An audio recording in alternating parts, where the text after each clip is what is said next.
right, viewers, after a 3-week hiatus of vacation time, we're back in action, the Expect Better podcast. I'm beyond excited to announce our guest today, Joe Kobza, Superintendent of Schools for the Monroe Public Schools. Joe, welcome to the show today. Thanks so much, Gaetano. I appreciate it. I'm pretty excited to be here. Awesome. And as I told you when you walked in, I'm not going to lie, when I sent you that email, and I've done this a few times where I'm like, this guy's not going to reach out to me. He's too busy. And you responded within 24 hours. So, and I know it's also the busiest time of year for you right now, right? So absolutely nuts right now. But this is such a good opportunity. It's a nice opportunity to also get the word out about some of the good things that are happening in our schools. It's a great community and one that I take a lot of pride in. So when I have an opportunity like this to talk about our town and our schools, I'm always going to take advantage of it. Yeah. So thank you for doing that, and that is going to be the goal to hear what you have done so far in your career, which has been a 23-year career, I think I saw. And as I showed you before, I do some research, but if it's on the internet, doesn't always mean it's true, as we know. So feel free to jump in, correct me, let me know if you feel like something is off, and this is your time to let people know not just about what's going on in the schools, but I want to use this platform as an opportunity for people to learn who Joe Kobza really is, right? So we do this set up a couple different ways, and I think today I'd like to start with young Joe Kobza growing up. So where are you from originally, Joe?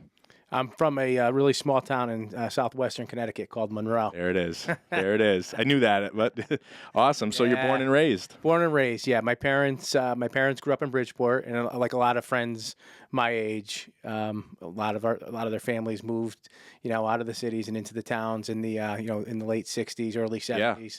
So my parents bought their house in 1970. I was born in 1972. Okay. Yeah. So they have that story where they moved from Bridgeport. There was some farmland in a little town called Monroe. They paid 18 cents for it. It was the sticks. It was the sticks. But you know what? They had some vision and some foresight and obviously got in at a good time, right? Because that is the story from people. Absolutely. Great time. Something I know they definitely are happy about it. And what part of town was that that they moved to? You got it. So we grew up, or I grew up. My parents bought on Blueberry Lane, which is right off Spring Hill Road. So okay. Yeah, in the Stepney district of Monroe. I'm only a mile from Monroe Elementary, but we've always been districted to go to school at Stepney. Okay, awesome. So you grew up in Monroe, right? You have mom and dad? Mom and dad, yeah. What did they do for work? So growing up, my father was a truck driver. He worked for United Van Lines. Okay. And my mother stayed home until we were, or at least until I started high school. So okay. He worked a lot. I did late hours, overnight shifts type of stuff, or long days. A lot of long hauls. Okay. It was a residential moving, company. So he'd be gone for days on end. But the one thing, that's always resonated with me is he always made sure to be back home for any of our athletic events and stuff like that. That's huge. Weekends. It was huge. Yeah. All throughout my whole life into college. Whenever I looked up in the stands, both my mom and dad were there, and that's awesome. It's so important. It was important to me, and it's important to every kid. Sure. How about siblings? You have any siblings? I do. I have a brother who passed away 3 years ago. Yeah. Okay. No problem. Great guy. He's 4 years older than me. Okay. He unfortunately, went down a path where, ended up with an addiction problem. And 3 years ago, with this horrible plague that we have right now with fentanyl in this country. Yeah. Very sorry. Yeah, that's not easy to go through. I'm very sorry. No, it was tough. He's got, 2 great kids, and we're really close to them. So okay. It's good. It's still good. All right. Cool. Yeah. And your other sibling, did you say? Nope, just one. Brother. Okay. It's just my brother and I growing up. Okay, awesome. Yeah. And what types of things did you guys do as kids? What did you like to do for fun? Oh gosh, when we were little kids, back then that's when you'd be out, on the weekends or in the summertime. As soon as the sun came up, you'd be outside, you'd be on your bicycles. We'd be playing baseball. We'd play football, we'd swim, go in the woods, find stuff, look for snakes, whatever it was we could do. Being kids. Just being kids, just getting dirty, and then, listening for your mother as soon as it started getting late to come back in and have dinner. Yeah. It was a good time. It was a good time back then. That was. And now, so how about education at a young age, a product of the Monroe school systems? Product of the Monroe school systems. It's a great story in the making, then. Wait till we get to how you became superintendent. So you went to Stepney? I did. I Okay. went to Stepney, and then back in the day, we didn't have Jockey Hollow. It was just Chalk Hill was 6th, 7th, and 8th. So yeah, I went to Stepney, Chalk Hill, and Masuk, and it was it's an interesting, from there on, it was pretty interesting. I had applied to a couple of schools coming out of high school. I applied to Boston College. I applied to UConn. I applied to Holy Cross. Didn't get into Holy Cross. And kind of at the last minute, coach from Trinity, expressed some interest in me, Wow. and I went up there for a recruiting visit, and ended up going there for the next 4 years. It was a great 4 years of my life. So you went to Trinity College Trinity College up in Hartford. and played football. Yep. Played football. What, did you play all 4 years? I played the last 3 years. Started the first year, ended up not, for bad reasons, didn't end up playing the first reason. I'm sorry, didn't play that first season. Biggest regret of my life, but ended up, coming back and sticking with it the next 3 years. We had a really good team my senior year. I'd love to tell you I had these awesome highlights and everything else, but it was just a great experience, a formative experience. Yeah, well, what a great school. I mean, well, before we jump to the college, though, what type of student was Joe Kobza? I think a lot of your students and principals and staff would love to hear this. Inquiring minds want to know, right? What type of student were you? It was funny. I was always even at a young age, I took school pretty seriously. It was just something that I always kind of enjoyed, and I worked hard at, and that was really the biggest, I think probably one of the character traits that I got from both my parents was this idea of perseverance. And I worked really hard at school my whole life to try to be a good student. I took school very seriously. Yeah, and were you a self-motivated student? Very self-motivated. Did mom say, "Hey, Joe, come to do your homework," or were you kind of doing it? It's funny. It's funny you say that, because when I look back at my life, my parents didn't put a lot of pressure on me to do well in school. They were blue collar. Like I said, my father was a truck driver. My mother, my mother worked at home. I'm sorry, my mother stayed at home until I was in 9th grade. If I had gone to college or I had not gone to college, I don't, they would have been fine either way. They know I would have just started working right out of high school. But yeah, I was motivated. I think, I was fortunate to grow up in a town like Monroe, where where college was kind of valued, and a lot of emphasis placed on that. Had good mentors at the high school that guided me in that direction. Sure. And you had some awesome predecessors before you, right? With Cecchini, Jack, and education's obviously very important. And I can just tell you, to toot your horns a little more from you and your predecessors, that as a selling agent in the town of Monroe, if you ask me the number one reason why people move to the town of Monroe, and if somebody would like to challenge me, I'm putting it out there.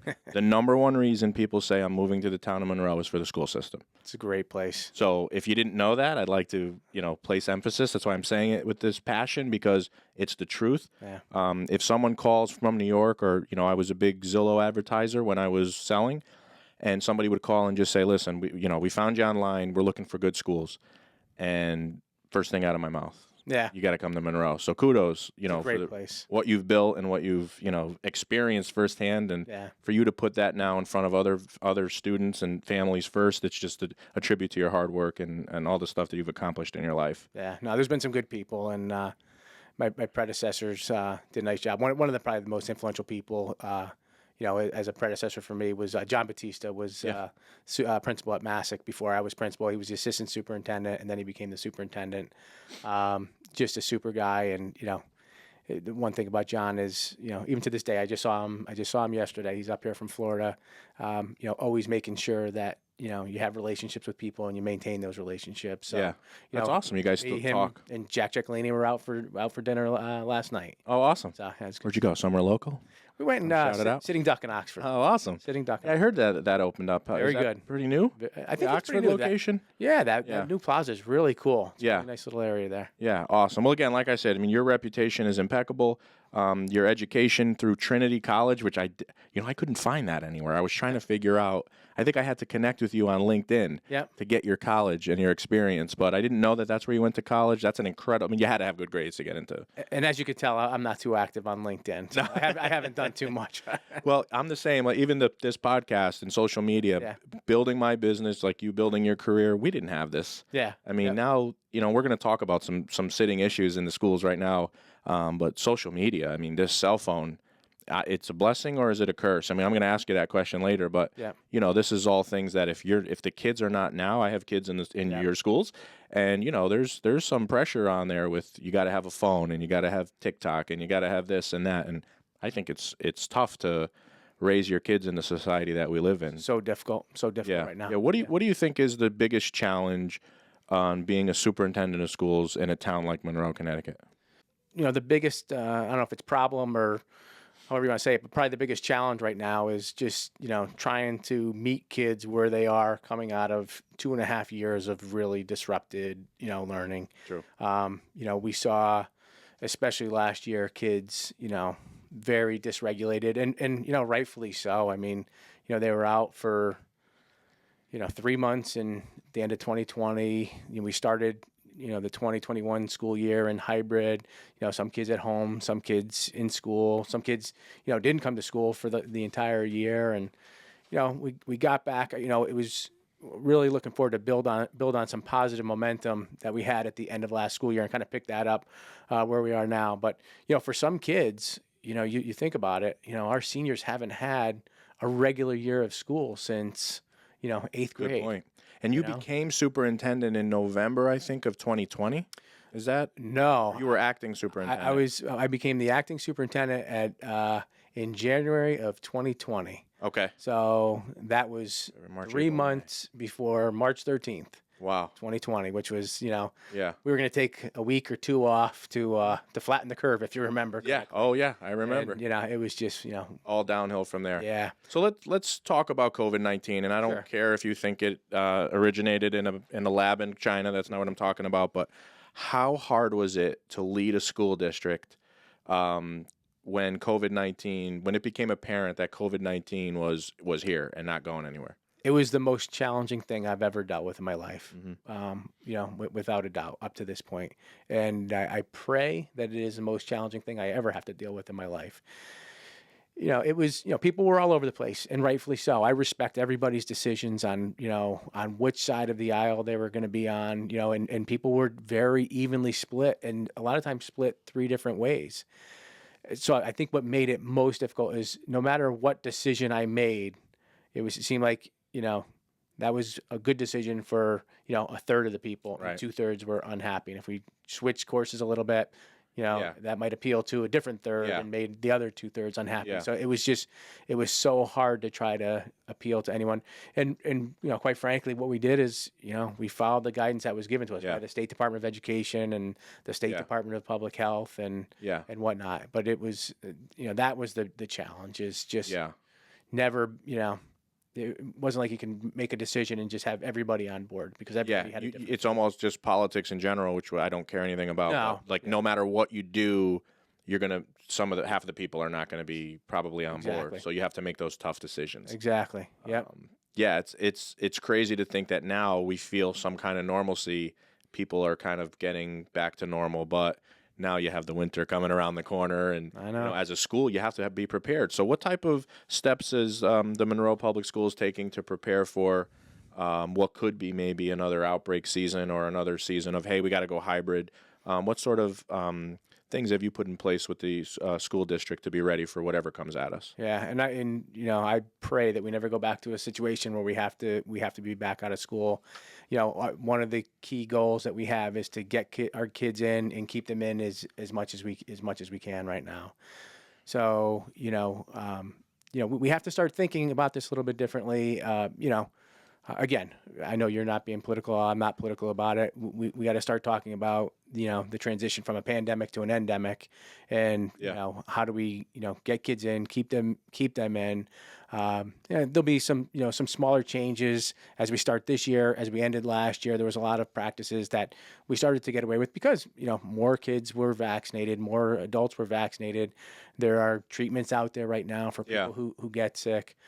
So, the idea is to, try to get our kids in and keep them in as much as possible. Gone are the days of the contact tracing and the quarantining. And I can't even imagine the contact tracing that had to go on with a school. How big is Masuk High School, for example? A little under 1,100. 1,100. I mean, how do you contact trace a high school You know, with kids switching classes, how do you even do that successfully? It was 24/7. It was just, I cannot say enough about our staff. I can't say enough about our nurses and our administrators, our teachers, obviously, for teaching through all that, but the folks that had to do the contact tracing and call those parents. And, I made those phone calls, and it was, one of the worst things I had to do to tell, a parent that their kid couldn't come into school because they were in contact. And we just didn't really know how this thing was going to unfold. So, not to be in a place now where, we're not doing that stuff anymore, and, just trying to, like I said, work towards this being an endemic, something that it seems like we're going to have to live with. As we go forward, kind of like we live with a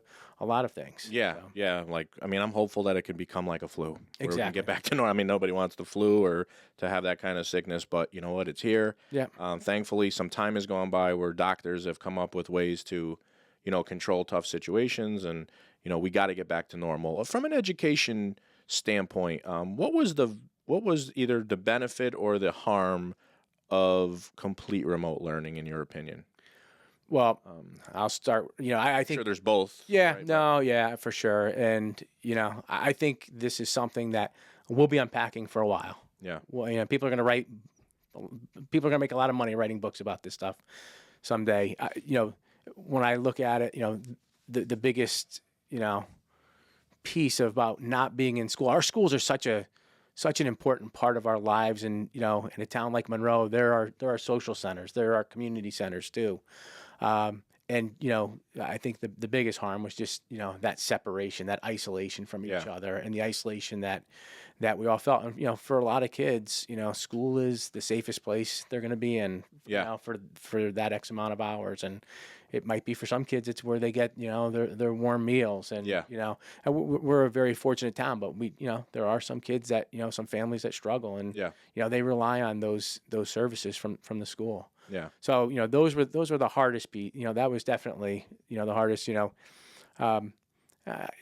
listen, I want kids to be in school. They learn best when they're in school. They learn best when they're with their teachers. Have we gotten some things out of COVID that were positive? I think Zoom. We got Zoom. We got Zoom, and we got meetings. One of the things I'm eternally grateful. I'm glad you said Zoom. Was we did I meet with the Western Connecticut superintendents. We started meeting every week at 9:00 in the morning on Thursdays. From the pandemic, and it's something that's lasted. We continue now. Yeah. You could do it from anywhere. And we could do it from anywhere. We meet. It's just it's a nice, we do a quick touch base. Yeah, I like that. And just, hitting on, common topics and threads and issues that we're all dealing with right now. So Zoom, my business has been great. Allows me to, if somebody says, "Oh, I can't come in," there's no excuse not to jump on your computer. Absolutely. But from an education standpoint, I watched my kindergartner stare at a computer, at a Chromebook.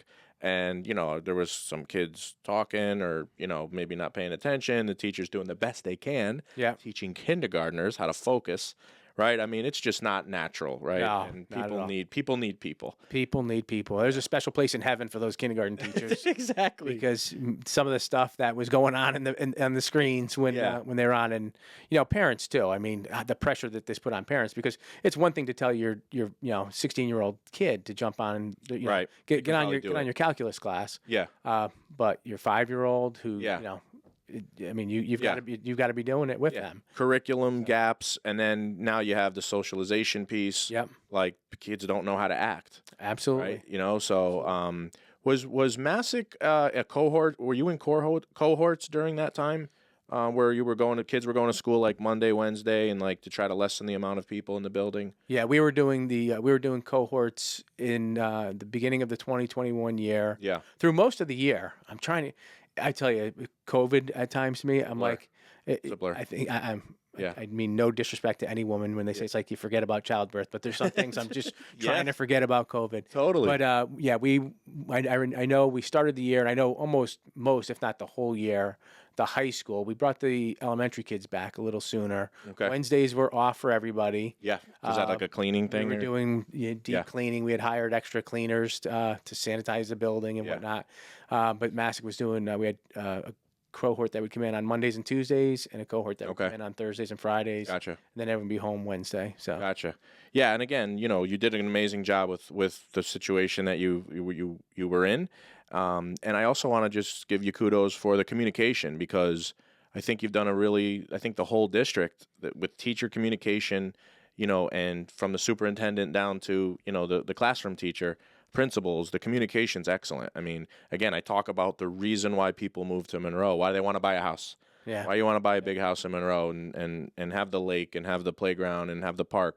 It's because of the schools. So, That's great. kudos. I mean, that's awesome. You've done an amazing job with that. Thanks. You mentioned school safety. Let's take a little turn here. Sure. How important is school safety to you, and have you had to take any specific measures that you can talk about from your time as acting superintendent to now to increase school safety? I mean, I have four topics, right, that I kind of bring up anytime I talk about schools. And as you know, I'm in education myself. I was a teacher.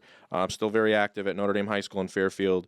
When you talk schools now, the typical topics are academics, right, college preparedness, athletics, community involvement. And now I feel like school safety has made its way. So where do you place the emphasis on school safety in your philosophy as superintendent? Where do you place that among those topics? Sure. And if you look at, Maslow's hierarchy of needs, what's the first thing kids have to, they have to be safe. Yeah. So it's got to be, it's got to be number one. It's sad that, we have to think of it so differently than we did, 23 years ago. Columbine changed the whole complexion of school safety. And, clearly I was I was a principal when Sandy Hook happened. I was the principal at Masuk when that happened, and that just totally changed the way we did business. And one of the things that our district should be really proud of is as a result of Sandy Hook, my predecessors, Jim Augustine, John Batista, did a lot of work to to address school safety. We made structural changes in the buildings. They added, if you go to any of our schools, you'll notice that, it's a double buzz-in system to get into the building. They put shatterproof film on the glass in the entryways. Behavioral things are one of the biggest things, just trying to constantly, sadly, with what just happened in Uvalde, someone sticking, something in the door to prop the door open, led to, a sad tragedy there. And we used to talk to our students and our staff about, especially if the high school kid might need to go out to his car to get his notebook or something. Yeah. You got to go out and come back in the front door. You got to. Don't leave one point of entry and exit type of thing. Yeah. Don't leave anything in the doorway. So, it's sad that we have to think about it, but but it needs to be it needs to be number one. Kids need to feel safe coming in, and I think another piece of feeling safe is also having a sense of belonging and connectedness to your school. And you talked a little bit about our teachers and our administrators, all staff. Even our secretaries. They make a point to really make deep connections with our kids, and you need that because that's the other thing. What's going to make the building safer when kids feel that they belong to a building and they feel like they're part of a community. How about officers? What's your take and kind of view on that? And you think at what role should that be the responsibility maybe of federal government to? It'd be nice if the federal government stepped in. I'm not holding my breath for it right now. That's exactly. For sure. That ain't happening. But what are your thoughts on that? Again, we have a really good relationship with our police department. They're awesome. Captain White and or Chief White, I'm sorry, and Captain Smith. Captain Smith was actually one of the SROs when I was the assistant principal at Masuk. Okay. It's difficult to get school resource officers. We do have a school resource officer at Masuk and a school resource officer at Jockey Hollow. Jockey Hollow, okay. Now, the school resource officers are Monroe Police Department members, but there's a lot of folks they go into police work not to be, not to work in a school. If they wanted to be teachers, so it's hard to get in there. So we have arms. So they work for the police department. Those at Jockey Hollow and Masuk. A couple of great ones: Danielle Boucher and Brooke Larson. Awesome. I love the shout outs, by the way. Shout out your people. This is a great opportunity. They're good. They're good. They're really good people. And then at our 3 elementary schools, because we couldn't get SROs, the police department was having a hard time getting officers that wanted those roles. we made a shift to armed school security officers. Oh, awesome. And what we've done is, and I firmly believe this, we've made a commitment to hiring former Monroe police officers as our armed school Love it. security officers.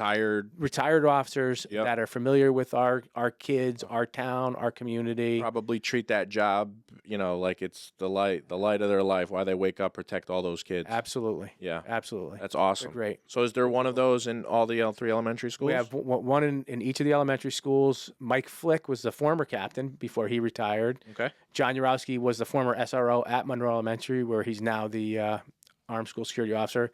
And then we have Mark Caulfield over at Stepney. Okay. That's great. They're a great group of guys. Yeah. And again, school safety. You can talk. I hear people. What's the number one most important reason you're going to choose your high school? Academics, or if you get a kid who's into athletics. But you know what?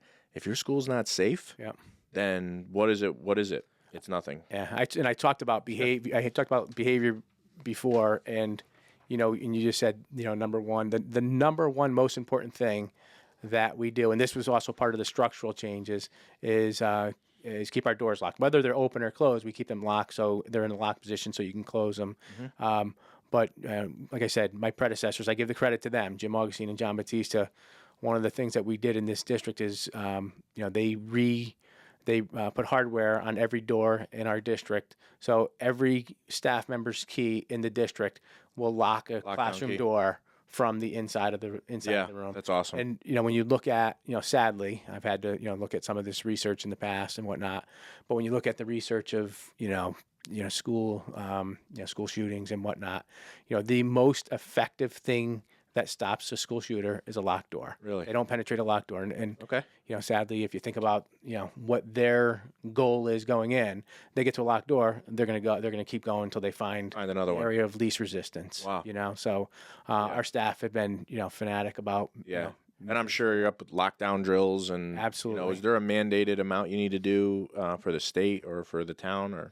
Yeah, we have a district safety and security team committee. Just kind of listen to. And, we meet and we report out on our drills. So we have to have a drill every month, whether it's a fire drill, a lockdown drill, a shelter in place, which would be something for inclement weather, which, crazy enough, after the past few years of some of the weather we've had, could be something that we could be using. So, true. we have to have those drills throughout the year. Yeah. And there's a prescribed number of each of those drills that we have to have. And you know what? Nobody wants to be really doing all that stuff. It's kind of be some interruptions to maybe education or learning or, teaching and learning happens in the classroom usually. Sure. Obviously, there's some valuable things happen outside the classroom, but a drill is not always one of those, but you kind of have to do it. You got to do it. It comes with the territory. It does. You want the kids to be able to just react if there's ever, any situation. You want them just to be able to react and not have to do it for the first time. So. Yeah.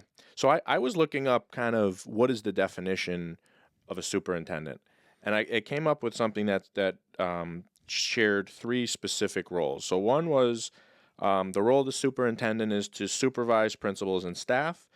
The role of the superintendent is to work with the board, and the role of the superintendent is to be fiscally responsible for the budget and obviously all the money coming in and out of the school system. So I think that's pretty fair. Would you agree? That's very fair. What is something in your job that when you said, you know what, I'm going to go get my superintendent certification that you do regularly that you cannot believe is something that you do? It's funny, I was just talking about it today. And you talk about the fiscally conservative piece. We're always looking for ways to, realize savings in whatever we do. And, one of the things that we're trying to do right now, and we're working with our unions on, is, making a switch from the insurance that we're on now to another insurance. I don't have to. Yeah. Everybody knows what's going on with insurance right now. Yeah. So we are. I don't want to cover you. Right? You pay an arm and a leg. You pay an arm and a leg, and then you go have a problem, and you pay another arm and a leg. It's like, well, what's the point of the insurance? Yep. So you need an 093 certification to be a to be a superintendent, and none of my 093 classes talked about health insurance. Good call. And whatnot. So the some of the stuff that we're dealing with is just like, wow, I can't believe I'm doing this, but it's the right thing to do, and and it does go back to those three duties that you talked about, and trying to be fiscally responsible wherever we can. If we can make savings and pass it on to programming for kids, that's what we want to do. Anything we do, with the budget or with finances, we always want to impact the most kids positively as we can. Now, was there just a recent surplus somewhere in a budget with education? I might have seen that. I'm a big follower of Bill in the Monroe Sun, and He's great. he does amazing work. He covers our office and just did a nice article on Brian Atherton joining with our commercial division. Yep. Love him. He does a great job. Proud graduate of Masuk High School in 1990. There you go. Same You got as your I. data down. Yeah. Same grade as you? Bill and I are the same age. Yeah. Oh, okay. Did you guys know each other back We did. then? Yep. That's awesome. Yeah, we played youth football and high school football together I and think he stuff. told me he played football. Yeah. Yep. All right. What was the most recent surplus involving the education budget, if it was the education budget, and how does that positively impact the community? Yeah, we had a surplus last year. We had about $1 million surplus at the end of the year. This year we're How does that happen, by the way? I'm not that smart, so no, that's okay. talk to people with 09 threes.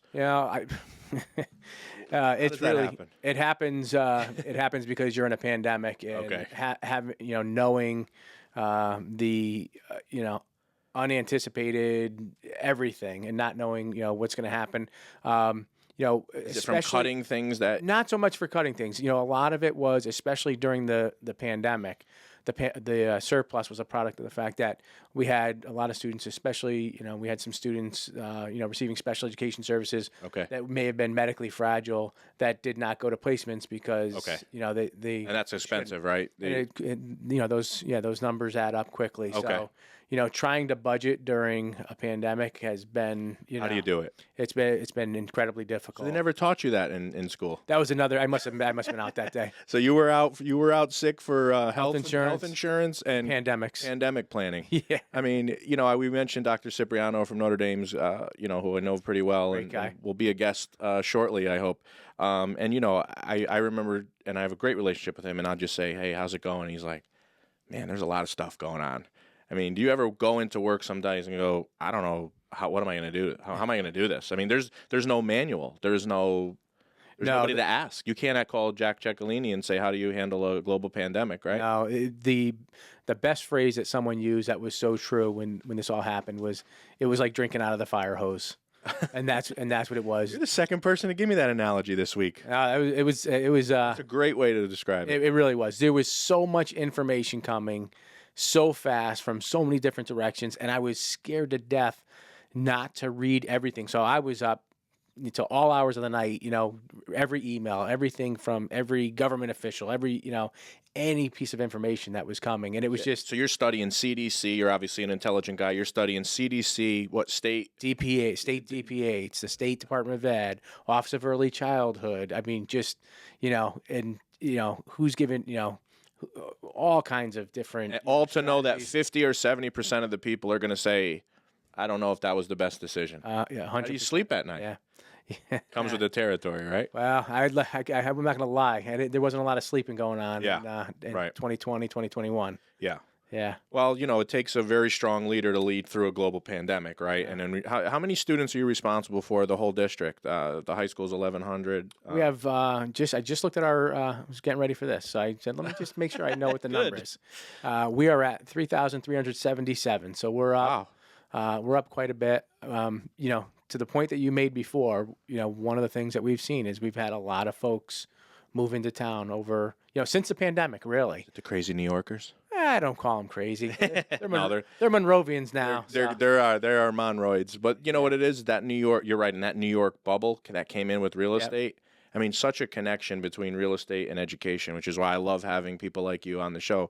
I mean, people were coming in droves. Yeah. One was to get out of the densely populated, towns like, the Bronx or the Queens to come here. But schools, as soon as you have, and so did that place a burden on the, I mean, I don't want to call it a burden, not like you don't want to educate them, but did it create issues that you didn't anticipate? It definitely put stress on the system for sure. Yeah. And when it came to looking at staffing and whatnot, I had a great slide during budget season that showed, how many staff members we have, as of like a year ago. And, from about 2010 or 11 to 2020, our district was, trickling down. Staff?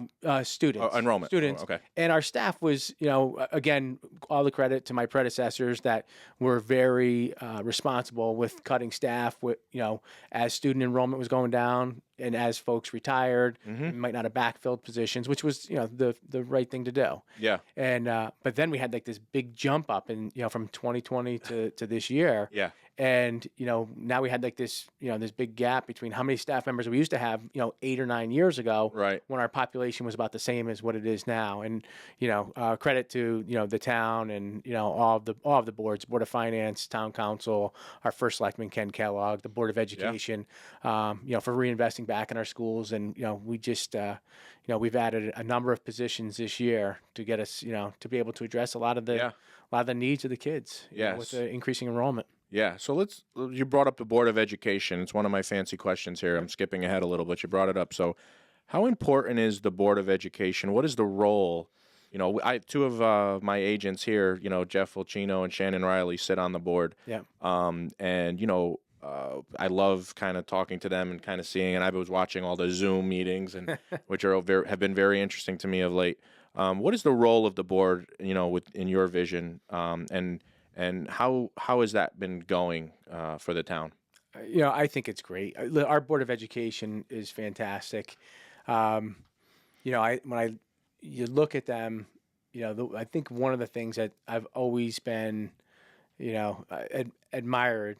One of the things I've always admired about our Board of Education is, they tend to be non-political in nature in terms of, trying to do what's best for the kids. Yeah. And so, politics aside, what's the right thing to do for the schools, and that's kind of their true north in everything they do. I mean, they have 3 functions: hire and fire the superintendent, create policy, and establish a budget. And they do all 3 of those things very well. Yeah. But then any decisions that they make, they're very thoughtful in making sure they're doing what's right for kids. Yeah, I watch, and you can certainly see the back and forth and some different visions with certain board members, and I think it's really, really important that everybody, and I don't know whose role is that's your role to oversee that at a board meeting, but if they do not have the best interest of the kids and anything takes a left turn, somebody needs to step in, and I do see that there's been some positive communication back and forth, and I think that the board is doing a great job and has to continue to grow and change with the times, because to do anything of leadership, anything in any field right now, is 10 times harder than it probably was 10 years ago. I imagine it was, yeah. Right? I mean, just assuming I'm not that old, I'm 42, but like at 32, I've had jobs, and I don't remember being exposed to some of the craziness and insanity that exists today, with different issues, political issues, and, I could care less if you vote Democrat or vote Republican, it makes no difference. What is the task at hand? Yeah. I've sat on committees where people like to just talk and get nothing done. Yeah. I excuse myself from those committees, and I don't rejoin, right, because it becomes a waste of time. Yeah. So I think the board. I mean, look, the reputation says it all. Yeah. Right? It's not going to be all peachy keen at these meetings, right? There's going to be topics, and I think with the guys you have in place, it can continue to go down the right direction and some really good leadership. Some really good leadership too. I was fortunate. I've been fortunate so far to work with 2 really strong board chairs. Donna Lane, who had been on the board I think for 10 or 12 years at least. Just so much institutional knowledge, and then now to work with Dave Ferris, who took over in December. He's been really good. We communicate often. He's a consensus builder. He wants to make sure everybody's heard. And however the dialogue goes. But he's going to be respectful to make sure that everybody has a voice. So I feel fortunate to work with both them and to work with the entire board, because I know at the end of the day, like I said, they all have the kids' best interests in mind. Yeah, that's got to be the number one priority.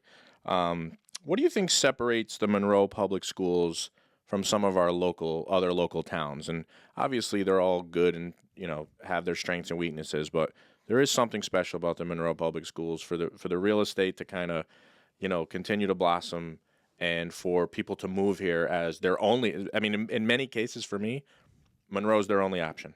They've done their research, and we're talking about Trumbull, Newtown. They're great school systems, and maybe because live here and my office is here, they don't want to look anywhere else.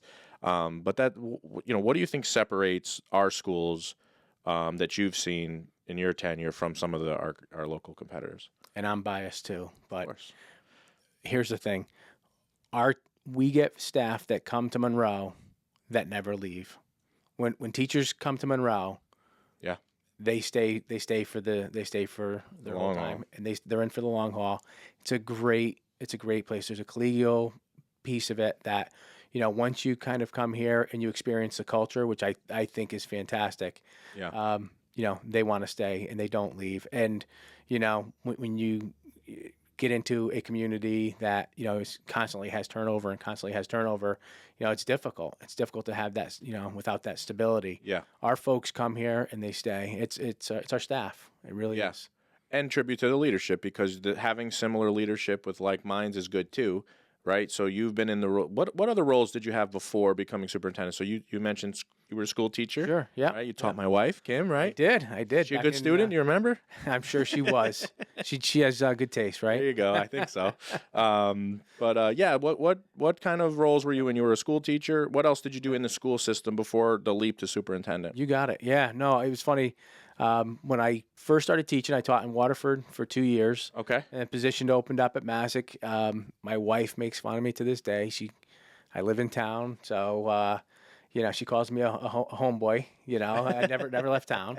But when a position opened here at Masuk, I went for it as a history teacher. So I started as a history teacher. Wait, but so right out of Trinity though, what was your first job? So interesting, yeah. So funny. So right out of Trinity, I actually coached football for one season with Dave Dunn up at Masuk. I thought I wanted to be a teacher. I had done some work. I was a history major at Trinity. I had done some work with kids when I was there. I'm like, let me coach and just make sure this is the right thing for me. And then I moved up to Massachusetts to live with what became my wife. Okay. And I started working at a residential treatment program for kids like ages 13 to 17. And Okay. it was I probably. don't think a lot of people know that. They probably do not, and Yeah. it was probably the most formative experience of my life working with those kids. A lot of them, just really, kids that had experienced a lot of trauma in their life, and had dealt with some really difficult things, and it really Wow. helped me. How did that happen? What brought you to Just- Massachusetts and that job? So, interestingly enough, or not interesting, but sadly, my wife's parents passed away when she was 20. She was the oldest of four kids. Her two sisters and her brother, and so I taught here. We were dating. We were getting kind of serious. I'm like, all right, well, I'll come up there and try to find a job. And I found that job through a mutual friend that she knew. And like I said, it was a formative experience, and just finding out about the backgrounds of these kids. So I always talk to whenever I talk to new teachers, I'm like, when you have a kid that kid who's giving you the hardest time and he's really difficult and whatnot, just know Yeah. that something's going on. There's Yeah. something going on in their life, and some of the things that these kids had experienced, and it was just Eye-opening. It was just unbelievably eye opening. And so I went to Boston College I got my master's at Boston College. Okay, good. So I got my Answer my questions here. There Right, you check go. that off. I got my BC for masters. BC. I got my Amazing school. Master's of Arts in Teaching. My daughter just graduated from their undergrad 2 years ago. Awesome. So go Eagles. Go Eagles. We're going to get into your family, by the way. Don't think that's not a priority. All right. All right. My favorite subject. Yeah. So I taught at BC. did my work at BC, got a job. I graduated in December. There's no teaching jobs in December. I got a substitute, long-term sub job in Haddam-Killingworth. So for $55 a day, Oh. I drove from 30 Blueberry Lane, Monroe, Connecticut, Oh. to Haddam-Killingworth Middle Spending that School. money on gas. Oh yeah, it was crazy. It was crazy, but I also knew it was good experience. Like I was getting classroom experience. Yeah. To be a long-term sub for a teacher who was out on maternity leave for the rest of the year. So when that was over at the end of the year, that teacher was coming back. I got the job in Waterford, Connecticut, which was cool. I'd never really been up that end of As the a state. teacher. As a teacher, social studies teacher at Waterford High School, 2 years there, and then I made the transition when the history position opened at Masuk. Okay. I made the transition back to Masuk, and Okay. So you taught how many years history? I taught history at Masuk. From what? What is that now? We like 2000. 99. Oh, 99. Okay. 99, 2000 was my first year. Okay. So, the one thing I always say about my career is I wish I had spent a little bit longer in the classroom, because by 2004, I had gotten my 6-year degree, which is the degree to be an administrator besides a superintendent. And it just so happened that the Dean of Students position opened up that year, and I became the Dean of Students. It was a good position because it was a position that allowed me to still teach 2 classes. And Okay. and then be in This the your office. you were working on your 092? That was my own. I had gotten my own 92 by 2004. Became the Dean of Students, taught 2 classes, and then I was in the office the rest of the day. Kind of. So maybe 4 years as a teacher, you're starting your 092. Now you're in the Dean of Students role. Yep. From 2004 to 2007. 2007. Assistant principal, 2007. So you finish your 092, Yep. become assistant principal, 07. I Yep. love the timeline, by the way. Yeah, I have to do that. I'm like OCD, so I'm just Linear. trying to. Yeah, I'm a linear. I'm a visual. I'm writing it down. Everything every which way. So now it's 2007. You have your 092. You're the assistant principal at Assistant principal at Masuk. Masuk High School. Yep. Okay, and working immediately on your 093? Nope. Okay. I didn't start my 093 until 2016. And where did you do your 092 work? 092 I did at Southern, Okay, and 093 I did at Central. great programs. 2 really good programs. Yeah, known for that. My 093 program, there's a lot of former superintendents and actually some sitting superintendents that ran the program. So it was very, very practical, although not enough on health insurance and pandemics. But Yeah, I mean, how much of any job is on the job yeah, training? I mean, yeah, in real estate, our agents pay $400 to read a book that's about that thick in 60 hours of class. It's actually impossible. You cannot yeah, study. And on all of that, there's about, 50 questions that you're going to have to take for the test, and then a state test, right? So it's like, how could you even possibly learn all that information? You just have to you got to just dive right in. Get in and go. Yeah, and in education, it's not until you get in the classroom. And I think that's part of your success is you've been a teacher, you've been in different roles, you've been a dean. So dean involves some discipline, right? Discipline So of like students, a lot of that. Yep. parents and handling parents, which is always something that you have to be very confident in how you handle them in today's world. So then 2007, you are now assistant principal. When do you start your 093 degree? So 2007, I'm assistant principal. 2011, I become the acting principal. I'm sorry, the acting principal at Masuk. At Masuk. Yep. Okay. So I like it. Principal 11. Trying to think. Roughly. You can throw rough years out. yeah, I know that. I know that was a year. Okay. I'm just trying to think who the superintendent. I think it was when Dr. Palmer had left and the assistant superintendent had left. John Batista, my predecessor as principal at Masuk, became the assistant superintendent. And so he was the acting assistant superintendent. I became the acting principal. Okay. And on February 20th, 2012, which was my 40th birthday, at a board meeting, I became the official principal of Masuk. Okay. So probably the best 6 years of my life were my 6 years as principal of Masuk. What did you love and what did you enjoy most about being the principal at Masuk High School? The kids. And being the principal, you have a little bit different relationship with them than you do as the dean of students and the assistant principal, where sometimes it's a lot more discipline. You get to do a lot more of the kind of the fun stuff and a lot of the celebrations and whatnot. That was great. But it was a time in my life where I was able to, and when I speak to new administrators, I always tell them, whenever you can commingle. And I know for so many things, commingling your work life and your personal life are bad, but I was able to commingle my work life and my personal life in such a positive way in those years. My daughter was in 8th grade. She became a freshman in 2012. My nephew was a senior in 2012. So I gave him his diploma. I gave my niece her diploma. Awesome. Yeah. Gave my daughter her diploma. Great memory. My youngest daughter was a sophomore when I left Masuk, and to this day, I think she's still mad at me for not being the principal. She was like, "You were raised." They didn't let you go like up there and give her the diploma? I still gave her her diploma. Okay. I still gave her her diploma, but So you got to have some juice, though, right? yeah. You got to have some juice. But it was good. That's awesome. So let's just shift a little again. Let's go to your family, right? So you're married. Married. You mentioned your wife. Why don't you talk a little bit about your wife? What does she do? And does she work? Does she stay at home? What is she up to? And then let's talk about your kids. You got it. Yeah. No, my wife is probably Hopefully she doesn't watch this podcast, but she's probably the strongest person I know. She's, Awesome. incredible. I hope she does watch. I hope she watches. No, she should know that. I've told her before too. Like I said, her parents passed when she was in college, and she became kind of the, she became kind of the head of the household at 20 years 20 old, years old. and Wow, that's hard. trying to deal with a brother and a sister who were still in high school, and she was finishing up college, and so I don't know if you remember the show Party of Five. Yeah. But that was us when Okay. when I moved up to Massachusetts. We were all in this one house, and the oldest person was me at 22. Okay. Okay. It was crazy. But no, she's a amazing woman. She works for Carter's Oshkosh, the kids' clothing store. They're headquartered down in Atlanta. She heads up human resources for them. Okay. Works out of the house. Remote position. She's remote. Quite a bit Because of travel. COVID, or was always remote? So what happened was they had a headquarters in Shelton, and they had a headquarters in Atlanta.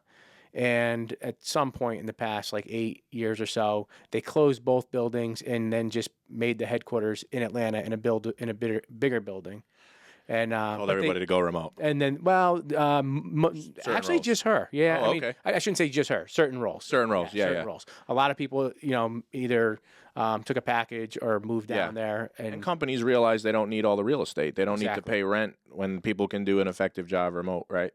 I tell you, and I learned it the hard way during the pandemic. I to this day, I hate working from home. If you see my truck outside of Monroe Elementary on a Sunday, it's because I don't want to do that from home. I want to come in. I want work to be work, and I want home to be home. Love it. And I see it from watching her. Like, she'll wake up in the morning. The first thing she does is grab her phone, and she'll start responding to an email. And she's not even out of bed yet, and she's already working.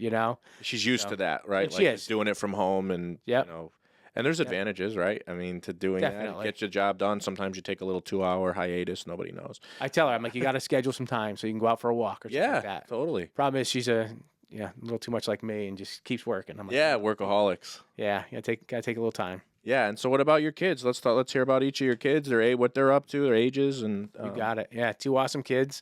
Also, obviously, products of the Monroe Public Schools. My oldest daughter, just like I said, she graduated from Boston College, went to UConn for school counseling, wow. and she was doing her internship in Fairfield for the school counseling internship is usually a year long. Halfway through the year, a job opened at Stratford High. She went for it. They gave her the job, and UConn said, "Hey, you can use that half of the year for your second half of your internship." So Perfect. she's a school counselor at She into Stratford Storrs High School. campus? She was at the Storrs campus. Awesome. Again, it was during the pandemic, so she moved up to Manchester for grad school, and then was pretty much remote for 90% of it. But interestingly, her principal actually.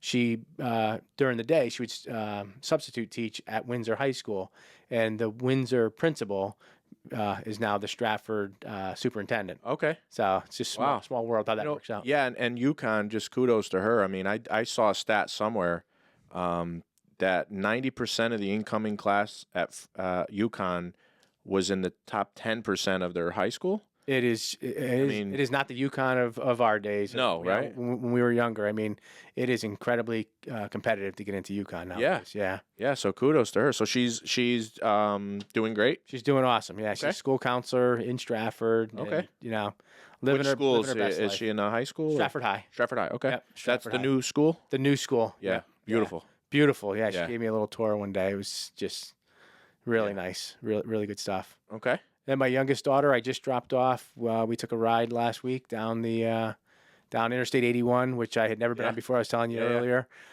Beautiful ride down to Clemson. So she's starting her third year. She's a biology major, and she's talking about something in the medical field. So Awesome. let's see how that plays out. She went through the grind of organic chemistry last Wow. year. Yeah. Orgo 1 and 2. She did really well in both. You got some So smart kids. I don't know, must get it from my wife. Listen, that's awesome. It sounds like they're doing great. And I want to just bring up too, I always use the word I'm a creeper, right? When I'm preparing for my podcast, I'm creeping. You were so hard to get information on. So either you completely stay off social media, and I give my kudos to you, because I could go on and I could find where everybody went. You were so hard to find a lot of information. That's a good thing, by the way, for your security. But one of the things that I wanted to ask you, because obviously I'm not going to find, if I can't find your college online, I'm not finding, what you did when you were a kid. But do you remember, was there a job as a kid that you had Obviously, I mean, we're talking like high school maybe, or like, I worked at Namco. Nobody probably knows that, right? The pool Pools. store in Orange. Like I used to put together pools in the showroom and fill it with water and put ladders in people's car and bags of, chlorine and all that stuff. So did you have any cool jobs as a kid that you can remember that kind of was like your first experience with work? Absolutely. You can't do this job anymore, but in 6th grade, I got the job as paper boy. So I had a paper route up and down Spring Hill Road. Do they have Blueberry Lane. papers still? Yeah. Newspapers? Who delivers those? It's on my phone now. Nobody delivers them anymore. But oh my gosh. that was my job. Sundays were brutal though, because Saturday you got the Sunday inserts, and Sunday you had to put them in, and you could go out with about 10 papers and go back home, get about 10 more and deliver them. Go back home and deliver 10 more. Our local superintendent was a paper boy. I was the paper boy. Wow. I tell you what, it was probably, in terms of like budgeting and, managing finances and all that stuff. I had a little ledger of who owed me money. Oh, that's awesome. Knock on people's doors, collecting. That's awesome. You probably made some good money too back then. I remember $30 every 2 weeks. And at Christmas, $30 every 2 weeks. At Christmas, I would, I'd bring home between $75 and $100 because people would give tips. Yeah, that's awesome. It was Christmas time, so it was great. My mother still has the 2 New Haven Register, like the little white boxes underneath her mailbox. Yeah, oh yeah. When the guy used to come in and put them in. I'm like, man, they stopped doing those, those newspapers like 30 years ago. But my mother's mailbox was falling apart. The plow, not the plow, but the snow and everything had hit it so many times, and I went out there to replace it, just in the spring, and I took down the Bridgeport Post, because that's what it was at the time. Yeah. The Bridgeport Post mailbox. I'm like, all right, this thing can go down, as I put up the new mailbox. There you go. Yeah, well, newspapers are done now. Everything's on these little phones, and people are addicted, and we'll shift to that. I mean, what is your take on technology and phones with these kids? I mean, I almost want to say, well, high school kids being on their phones, but really, it's starting now. 4th grade, maybe I don't know, 3rd grade or 4th, 5th, whatever. Yeah. What impact do you think the youth's reliance on these devices is having on their overall development as kids? So we have, you said we had 8:30? We have till 8:30. Because, first of all, we got to stop calling them cell phones, because they're not cell phones. They're social media producing, meme making, cyberbullying, supercomputers. Keep it going. That you can also make a phone call on, too, if you want to. And what's the thing that kids do the least with that thing? Is make a phone call. Yeah. Even my own kids, sometimes they drive me nuts. They have their phone with them all the time. So I call them, they don't answer. Put your social media device away. Is that what you say to them? I should. Wow, that's a good point, though. Who's talking on the phone? Nobody's talking on the phone, and social. My daughter who's at Clemson. My wife follows her on TikTok, and she shows me her things, and she puts some really cute, funny, really innocent things up, and that's great. Yeah. But there is no doubt in my mind that the rise in anxiety, depression, when we talk about increased suicide rates and stuff like that for kids, that is not tied to what's going on with their cell phones and with social media and everything else. Yes, did it get exacerbated during the pandemic? 100%, but it is tied to that. And there's so much research and evidence out there right now that shows that these things they're not good for kids. I think it was Bill Gates and Steve Jobs. They didn't let their kids have a cell phone until they were in high school. Is that true? That's what I heard. Smart. We're trying to go that route. Yeah, the longer you could hold off, and it's really something I want to address with our PTOs this year, and really talk to them about really making a concerted effort to try to get them away from kids, because it's amazing. You think about what social media is, and one of my guidance counselors has the best poster on our wall, and it says something to the effect of, the problem with us is we compare our everyday life with someone else's highlight reels. So when you see all these awesome things happening on, I'll give my age, Facebook, but kids aren't on Facebook, but whether it's TikTok or Instagram or whatever they're on, and you see all these great things that other kids are doing, and then you look at yourself like, oh, how come I'm not doing those awesome things. Yeah. And, you know, although all you're seeing is like a 30-second snippet of somebody else's life. And, you know, the other piece, and I'll even do it as a 50-year-old man. I'll go on and, you know, I rarely post something. I posted something on Facebook the other day when I dropped my daughter off at college, because I think I dropped her off at Melrose Place. But, you know, when I look at the, you know, I'll look at like, oh, how many people liked it or who commented on it, whatever. Yeah. But that's all these kids are. That's all these kids are doing. And awesome documentary called the social.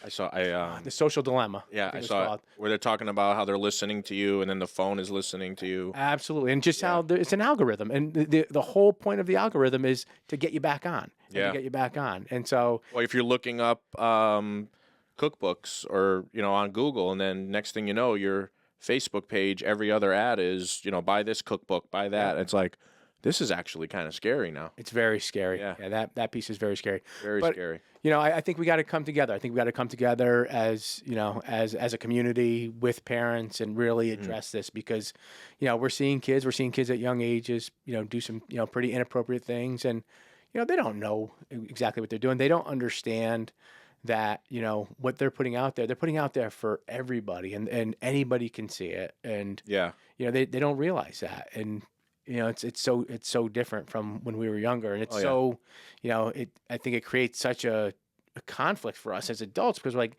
don't you realize that everybody was going to see that? But they don't, listen, they haven't developed yet. They haven't, their prefrontal cortexes haven't, that doesn't happen until they're in their 20s. So, that's a decision-making piece. And these kids they're making a lot of mistakes that are haunting them. Tragic information, tragic situations happen recently at high schools, right? That really impact the kid's life forever. Yeah. Thrown out of school for what? Was it worth it? They make poor decisions. And so, it's a tough job. And being the superintendent, you're overseeing all that. So, you have a lot of responsibility. You have the tough task to implement state standards, right? And sometimes you may have limited resources. Do you feel that everything you need is pretty much at your disposal here in Monroe? We're certainly not like some of the inner cities, your Hartfords and Bridgeport public schools. I mean, you can walk in and say, well, there's no books or there's not enough desks. I mean, I wouldn't say that that's an issue in Monroe, but do you feel that overall you have the proper resources that you need to implement state standards? I do. Yeah. No, we definitely do.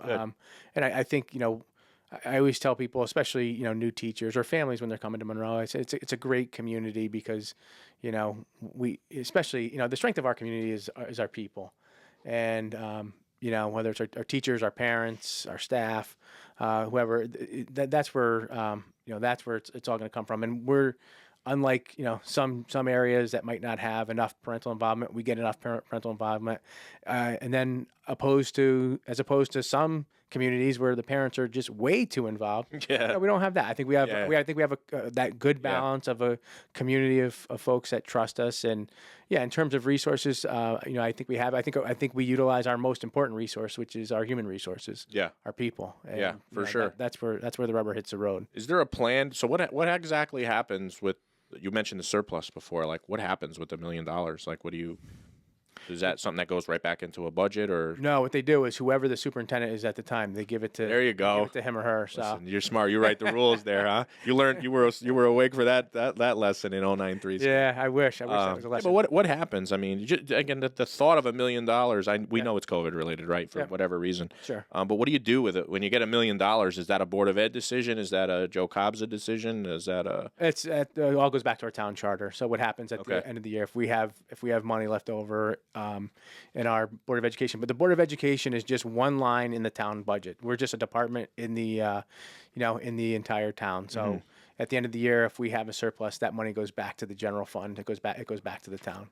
Okay. So what the Board of Finance and First Selectmen decide to do with it, that's usually their call, and they've been, I think, very fiscally responsible. What do you think are maybe one main area or a couple main areas where you'd like to see $1 million go? If you had your, I don't know, maybe it's not something that that you thought about, but is there a specific area, or like, hey, our STEM program, or our bleachers or physical plant? Like, is there something that kind of sticks out? Yeah, I mean, we have we right now we have some aging buildings.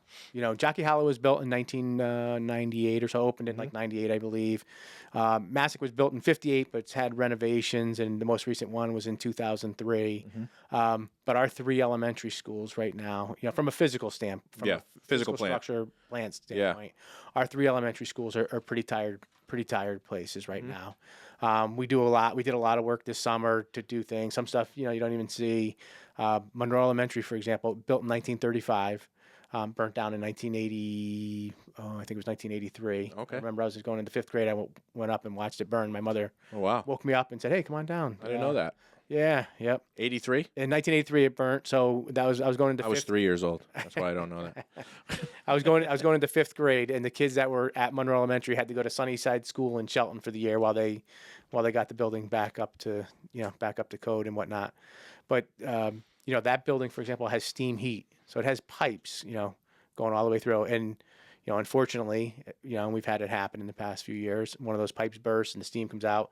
Especially if it happens at night.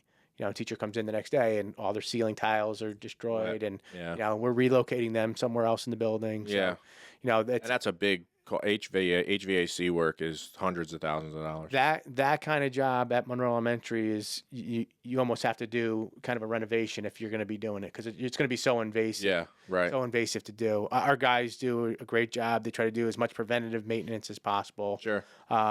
But all 3 elementary schools have definitely, they've had some significant work done to them recently, which is good. But like I said, they're pretty tired. They need some work. Sure. Yeah, physical plan is always.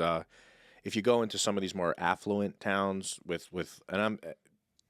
Monroe does well, but when you start talking about old money towns, your New Canaan, it's a different animal over there. Yep. I mean, there's irrigation everywhere. The grass is right. So physical plant's tough because now everything is so expensive. Yep. To do. If you had to redo Monroe Elementary, like the school, and then you're talking millions. You're in the tens of millions. Tens of millions of dollars, and then relocating the students while you're doing the work, and now it takes 6 months for an electrical panel to come in on order. So it's a daunting task. So you've done a great job keeping up with it. Again, I have a good crew. It's a really good crew that stays on top of it. The one that boggles my mind to this day, I was just talking to someone about it, is how do you build a 3-story school, Jockey Hollow, and not put air conditioning in it? They saved a few dollars back in the day, and again, now if you want to retrofit that and put the air conditioning in, you're talking millions of dollars. Millions of dollars. And on some of those hot days in June, or maybe these first couple of days, that 3rd floor gets pretty uncomfortable up there. Yeah. So give us, what's a day in the life of Joe Kobza? Day in the life of the superintendent. So weekend's done. It's Monday. Let's go October 1st. So you're kind of in your routine. The school is underway. The teachers are teaching. You got things going on. There's football games. Monday when you wake up, what does a day look like for you? The day usually starts with me coming to work, trying to I don't want to say catch up to emails, because I've usually been looking at them all weekend. I think it's one of the worst inventions we've ever created was email, because you can't get away from it. You can't get away from it. Yeah. I've been really making a concerted effort lately to turn my email off when I do something else, because there's so much psychological science out there that shows that you can't do 2 things at once. This whole myth of multitasking is just that. It's a myth. If you if I need to do this, whatever this is right here, and I got my email open and I keep going back and forth and trying to do email, it takes me, it takes at least 3 times as long to do this. And room for error, right? With multiple things. Yeah, absolutely. But I'll go in and try to get caught up with that. It quite honestly, the biggest thing I try to do, I think it's important to be present. I think it's important to be present with my staff, with my administrators, and more so with the teachers. I'm inspired by the work that our teachers do. So one of the things I do is I, at a minimum, schedule myself into every building in the district with the principals, at least every other week. So 1 week I'll formally schedule myself in to 3 buildings. The next week 2 buildings. Okay. Meet with the principals for a little bit, talk about if they have any issues, any concerns that they're dealing with, and then we get into classrooms. And really, that's the highlight of my week. So you would say you're a pretty visible super? I try to be, and you know what? I wasn't. as a result of Sure. during COVID I wasn't, has been a Fair enough. We'll give you a pass. Thank you. But I made it a goal last year to get in and Yeah. and do that, and it's just it's important to me to do that. Yeah. And I challenged my teachers at convocation. I said, listen, when I come into your classroom, I'm like, use me. Like, I don't need to just go in there and just watch you teach. If you got a small group somewhere and the kids are working, and I'll go work with a couple kids. Love it. That's only good up until Certain grade. algebra 2 and whatever. I told Then you can't do it anymore. I told our physics teacher, Pete Schmidt, I'm like, I won't be able to help out with physics. Yeah. And You stop at the calculus, whatever. Pythagorean theorem and then you're done. That's my max these days. There you if I go. remember. But that's awesome. I think that's part of your role is to be visible. I mean, in my broker role, it's very easy for me to go if I don't do this, but if I wanted to hide, Mhm. I could hide. I just went on a vacation with my family to Maine. Yeah. In the northern woods of Maine, and I went for 10 nights. I had no internet, no phone, no nothing. Oh, God bless you. And after 3 days, I was sitting on a lake, and I had my phone in my pocket, which was my mistake. And something happened by the grace of God, and all of my texts came through, and all these problems now are on my mind. I Yep. drove an hour and a half on a dirt road to get service, put them out, and then you know what I did? I came back in, shut my phone, and I didn't care. So you like you meant, you got to kind of know when to shut down and Absolutely. and kind of do that, or you'll never relax. You'll never have family time. So it was this story that I shared at convocation with teachers yesterday. Addresses just that. My daughter was going back down to Clemson. She was going to have a car down there this year, and I had, coming out of, so I had blocked off these 4 days. Wednesday to Saturday, whatever that was, the 8th, 9th, 10th, and 11th, whatever. But then on Monday I had our administrative retreat. Monday and Tuesday. On Wednesday and Thursday, I had new teacher orientation. On the following Monday, I had convocation. So I have all this stuff. That final 2 weeks before we come back to school is just insane. And we're trying to onboard people at the last minute. Make sure everything's ready. At the school, something always comes up. Mm-hmm. And as the days started coming, I started I'm like, what was I thinking? How could I do this? I have no time to go down and do this, and started feeling anxious and stressed and just overwhelmed. And I started talking to my wife. I'm like, oh, listen, maybe I can come home Friday night, because I was going to drive down and fly home with her, she was working down in Atlanta, and she met us. But, she reframed it for me. And once again, she was right. She said, you're looking at it all wrong. She goes, why don't you think about this as time you're going to spend with your daughter? Yeah. Instead of worrying about everything else. And as soon as she said that, conversation was over, and we had such a great time. And you have to make time to do that stuff, because at the end of the day, as much as I take tremendous pride in this, I take tremendous pride in this district, in this town. I've lived here my whole life. I want it to be number one in everything. I do. But I think at the end of our days, we're not going to, on our deathbed, say, geez, I wish I spent more time at work. Yeah, no one's going to say that. Yeah. Well, it's great. And sometimes you have to go away and kind of mess up and then say, okay, man, I shouldn't have done that. Even me driving an hour to check, that was wrong.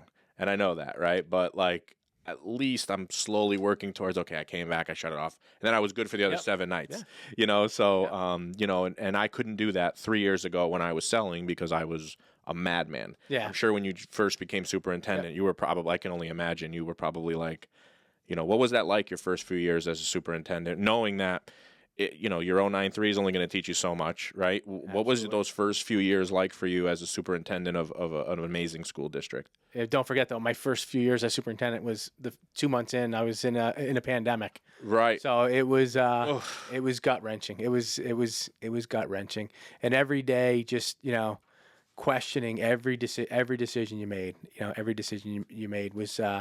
It's not fair that you know what I mean, for that to be your experience. But now, how much stronger are you now? Absolutely. Better of a leader for it. I think so. I hope so. Anyway, I definitely hope so. I didn't have a chance to share this with you when we were talking earlier, but I opened my brokerage here in May of 2020.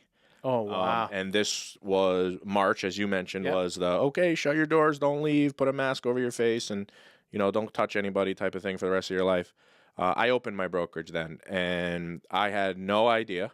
Got this building, had no idea what was going to happen. Ultimately, COVID, I think, there's nothing good about COVID, but it did have some benefits to the real estate market. Anyone who doesn't say that is lying to themselves. So it ended up working out. But when I signed a 10-year franchise agreement with Better Homes and Gardens Real Estate at the very beginning of a global pandemic, Yeah. I had no idea which direction it was going to go in. And you know what? I just had to have faith that it was going to work out, and faith in my people, my agents that chose to come with me. You know, our agents are independent contractors. They can go work anywhere they want. I don't have any contracts. I don't want to work with anybody who doesn't want to work with me, right? So, you know, for you to flourish and start your career during a global pandemic is something you can talk about on a podcast show. That's great.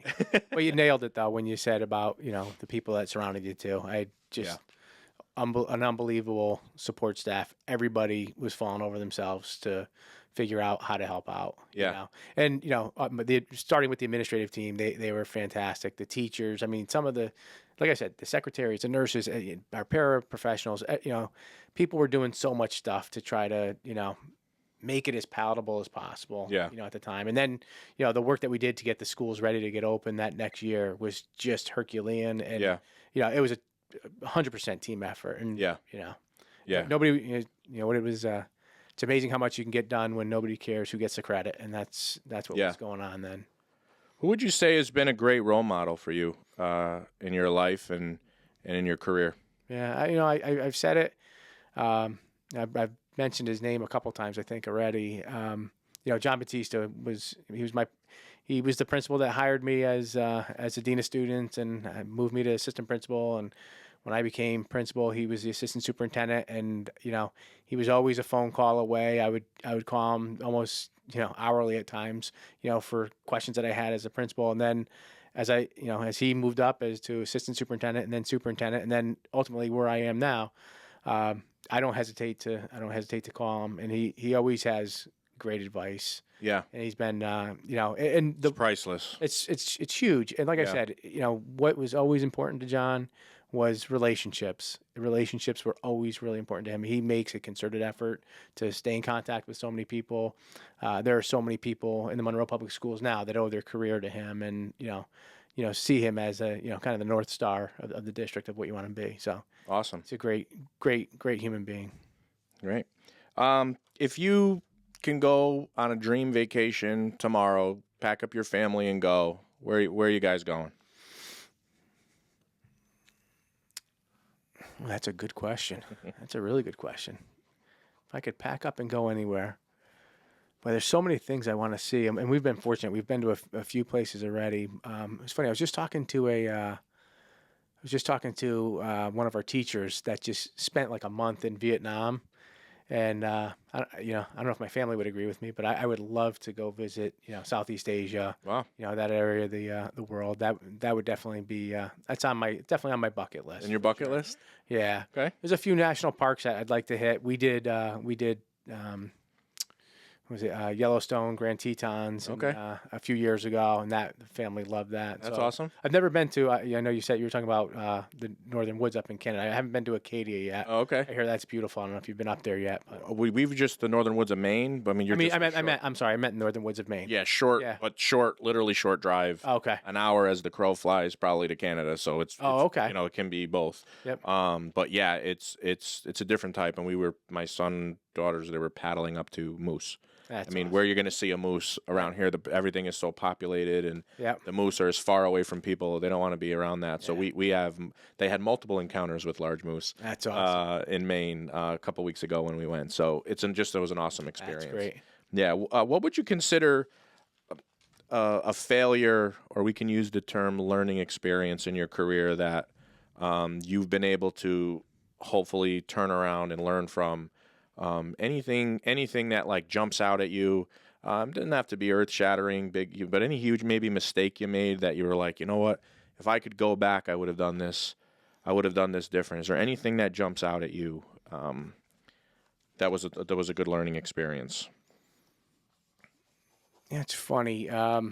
It's actually happened when I was applying for jobs. I applied for a job in a district.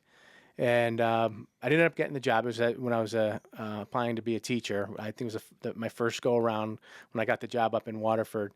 And it was, the question, and this isn't an earth-shattering thing, but I think it speaks a lot to kind of where I am now. The question was asked of me about, what if I gave an assignment to a student, and maybe it was a student that was, had learning difficulties, and, they did it wrong, and, how would I respond? And I kind of gave them, a standard, they wouldn't get it wrong because I'd be working with them, Okay. there'd be clear explanations, and no matter what I gave them, they kept turning around to, well, yeah, but they did it wrong. They were supposed to write about, Vietnam, and they wrote about the American Revolution. Sure. I'm like, oh, they couldn't have done that. And they're like, well, they did. And, now you got to Yeah. do it. And so at the end of the questions, I'm like, well, I think I'd have to, kind of ding them on it. And they probably, they probably wouldn't pass the assignment or whatever it was. Yeah. And, I didn't get the job, and I'm not surprised I didn't get the job now. And when I look back now, and I look back at my career, and how I've treated kids, and how our staff or the staff around me treats kids. I would never do that. Yeah. I thought it was, at first it was funny. I thought it was a test. I thought they were testing me, like, are they testing to see If you're firm or something? how resolved I am? Yeah. And so, but I think they were really trying to get me to change my answer to the right answer, which was really Help the kid. which has really helped the kid and do what's right for kids. Yeah. No matter what, and recognizing that effort does matter, and that there's ways around that. Yeah. So it was funny. It was a silly thing, but it's always stuck with me. And I think about some of the, when I was a teacher, and some of the things that, I would try to do for kids to, get them, to get them through, and, to work with them. And, it was so, such the antithesis of that response. Yeah. But it made me think, for sure. Well, you clearly have learned. I mean, of the creeping that I did do on you, you've been involved coaching youth football. There was a couple of awesome photos with you, I believe, with a special needs student and football player. My main man, James. I think it's actually right here, maybe. So you've clearly learned from that mistake, right? Absolutely. And so coaching football, was that a nice out for you? I mean, is that just something you did for a couple of years? I mean, I actually think I saw you run out on the field last year.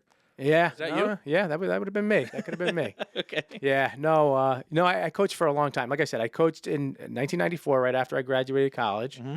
And then when I came back to Masuk to teach, I coached, and even as I was the dean of students, and even as assistant principal, I coached freshman football. There was a stint in there where I took a couple years off and coached a youth team for a couple years, and then coached them when they became freshmen. And then once I became principal, I couldn't do that piece any longer. But to me, football is it's such a great sport in the sense that it is truly a team sport, where if one person doesn't do their job, the whole thing could fall apart. Whether one hole in the line, offense or defense, whatever it is. Like, in basketball, four guys could do nothing, and the guy can come down, whatever, Kevin Durant can come down and hit a three. It doesn't matter what those other four guys did. True. In baseball, a ball gets hit, and a couple guys are making a play, and the other guys are kind of standing around.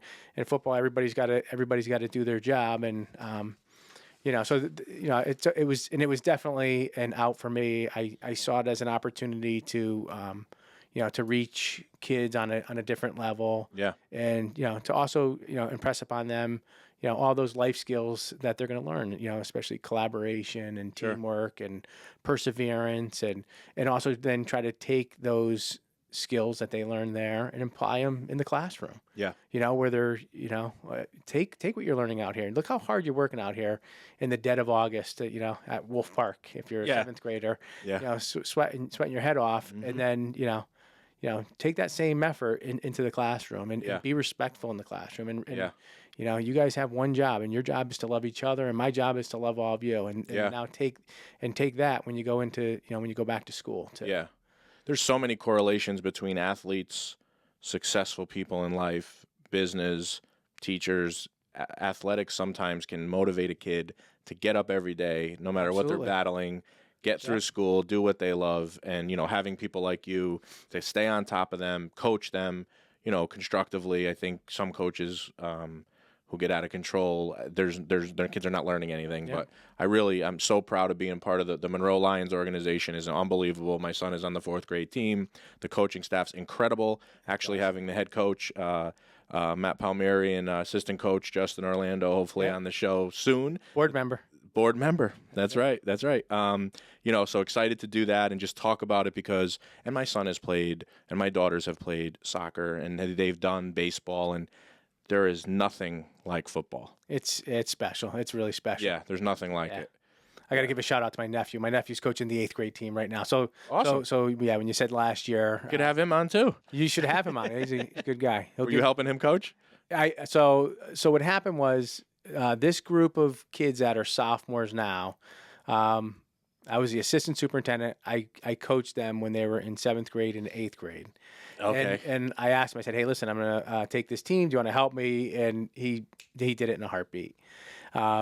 And we kidded around. He goes, "Well," I go, "when you become the head coach, I'll help you out too."